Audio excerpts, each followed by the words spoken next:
Kubor nagaslem jong udongsan Hima. Menteri Rangba Jong Sorkar jela Konrad Kongres Sangma habaya keren bat kilat pathai kubor mentakasngi kekat wai teri ubenai kela lingkot arajar arpuar hadin gajingelang jong kekinhun menteri ulaong baki kindon hakabaya dei bat ki kam Jngohkai perthai ki dei ki ba lashna nadu usnam arajar khat wai bat hagini ki por la yoi ba shibun ki ki blajia hapo katana Treikam jong kam Jngohkai perthai kumta dan kam ban Pynthymmai ki kindon bat ban patai pensyai ye ki Rukom Treikam da ka ba pet kat kum ke jinglong jingman hagini ki sngi ki ba menta haba patai benya hagini ka sngi ne kalyang jong Konrad Sangma ulaong ba Rukom Treikam jong ka Tnad tourism kan penwan dur ki bat ru shibun ki balalong wala da ki klem long ha ka Rukom ka bala khmi lentiru hendrai ka Rukom Treikam ka pen pausai pat ya ka jingkeo ka ba syakhaman Ula ban rabru da ka baong ban poi syakathong don kamha ban penlet jingmut ye ki kattu kat ni ki jakka ki bakin thum nadu ki lat ban penhe ye ki kam penroi kum ki surok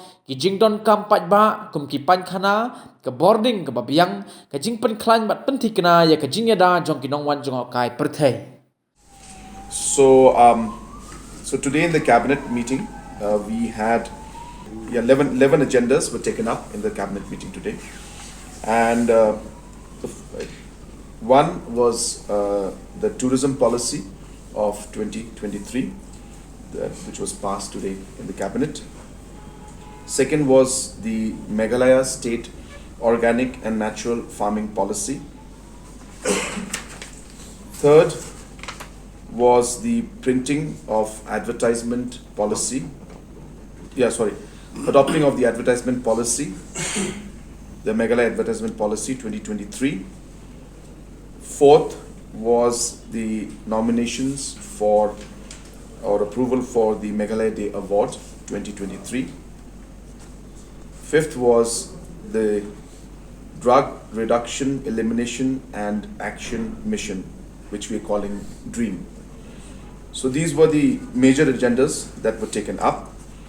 Other items were more or less regarding service rules and some small amendments in different service rules, some words to be changed, so which were very minor in nature.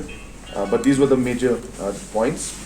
And out of these, the main ones, of course, were the tourism policy, the organic farming policy, and the Meghalaya advertisement policy, and the DREAM project. So I'd just like to stress a bit on these.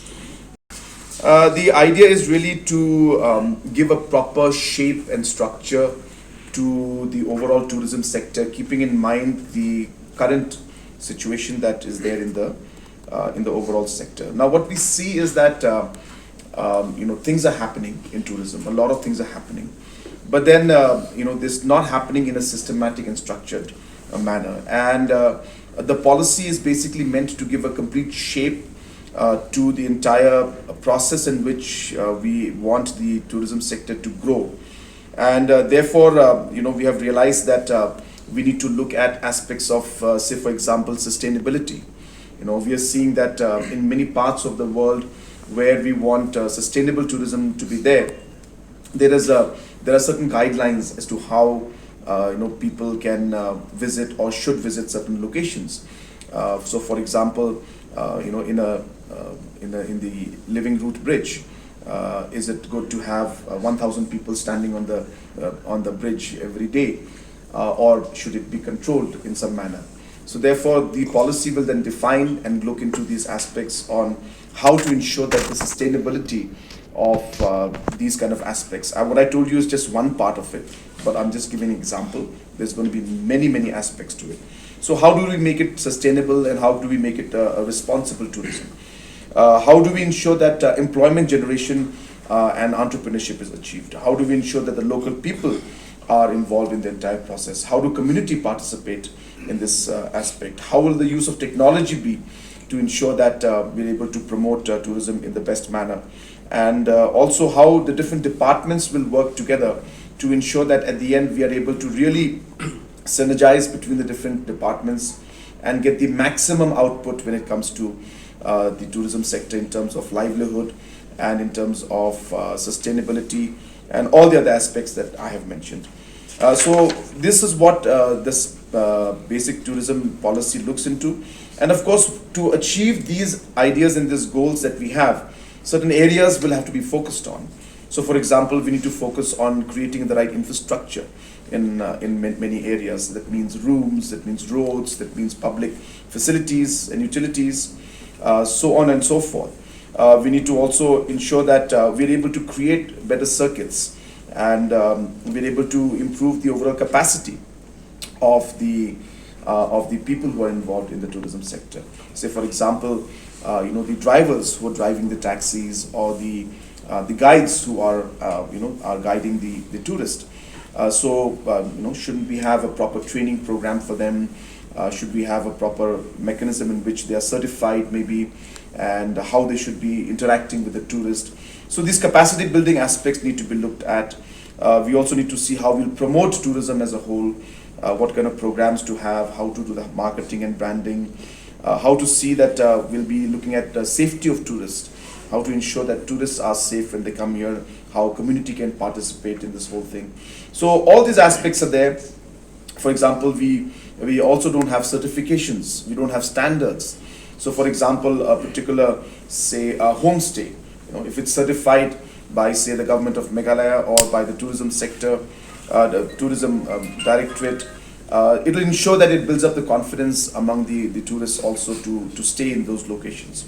So these kind of aspects of branding, certification and regulations, these are all areas, and the areas I mentioned before also, these are the things that will be covered in this tourism in policy.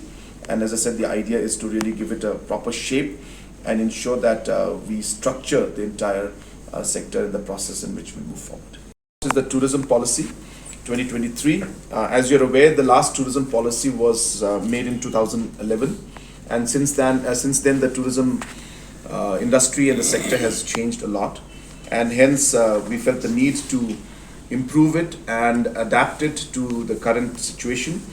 This is a very, very detailed tourism policy where a lot of consultation has been done by the department, and we have come out with this, and we have also placed this in public domain already, so I'm sure most of you have seen it and have gone through it.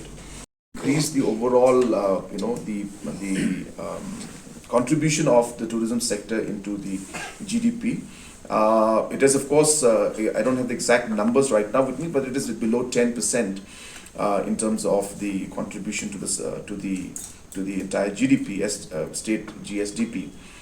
So therefore, we are looking at more contributions. So obviously, if you look at the points that I have mentioned to you, so when we'll have more rooms coming up, when we'll have more overall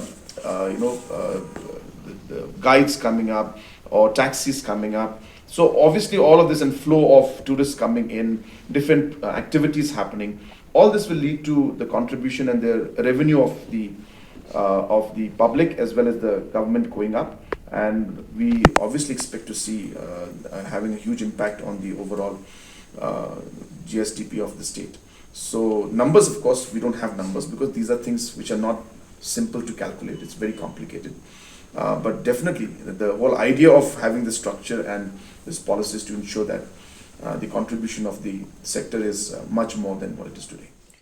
That is in general happening, and of course, we are. I didn't mention all the points because it would have taken a lot of time. But the private sector participation is also very much a part of this entire policy. And the FDI is just a general thing, which in any case is also happening without it being specifically mentioned. But just to give you a sense, we are specifically mentioning about how the private sector participate, not just FDI, but the private sector, how they will play a role. For example, how we'll get professionals to get into the system, to train our people, or different services that the private sectors can provide. So all of these aspects obviously will be looked into.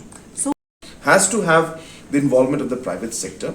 Tourism sector cannot be run by the government, and the idea of us bringing this policy is to ensure that we're able to create livelihood, and in order to create the livelihood without the people in the private sector being involved, it won't happen. So definitely government, we've maintained, should not be in the business of running different programs.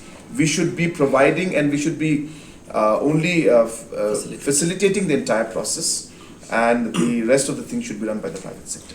The filmmaking is definitely something that is also part of our agenda.